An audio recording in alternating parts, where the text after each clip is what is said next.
A robot out of pine cones? You are now probably thinking, what the heck is he talking about? Stay tuned as we dive into the amazing world of Hygrobots. 1, 2, 3, 4. InDesign Super.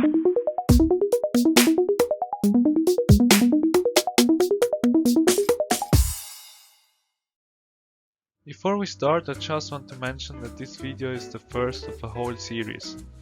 It is based on a thesis I've been working on for a year. This project is not finished yet, and I'm going to continuously publish my new achievements.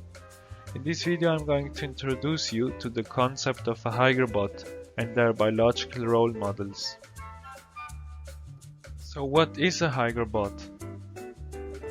Hygrobots are small objects that can change their shape due to ambient moisture fluctuations. Hygrobots utilize their constant shape changes to achieve locomotion and do simple tasks. The practical applications range from aerial seeding and environmental monitoring to biomedical and military uses. To this day, Hygrobots are very unknown.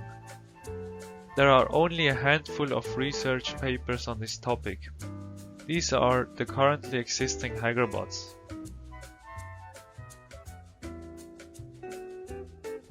If you are further interested in Hygrobots, I recommend you to watch this video of a thesis published recently.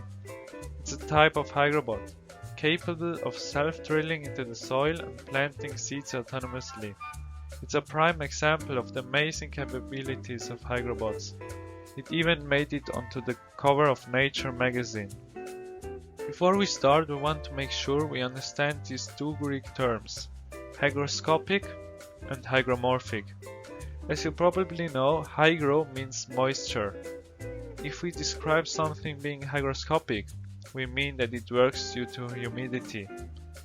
A hygroscopic movement is a movement induced by humidity. Hygromorphic in turn means that the appearance of something depends on the surrounding moisture.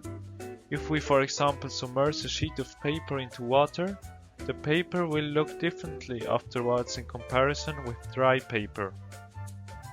Let's get to the biological role models for Hygrobots. In this video you can observe how wild oats drop their seeds. These seeds have a superpower, they walk. They possess two long bristles that coil and uncoil depending on the relative humidity.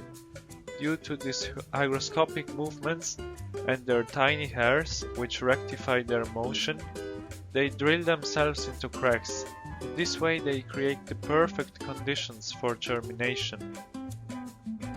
This special pine cone was the inspiration for my thesis. It has pore-like structures which close when it rains to protect their seeds. In case you didn't see it, here we have a magnified image of such a pore and its hygromorphic properties. But how do such movements arise?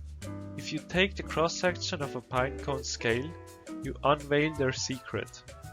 We can clearly distinguish two different layers. These two layers have different properties and absorb different amounts of water.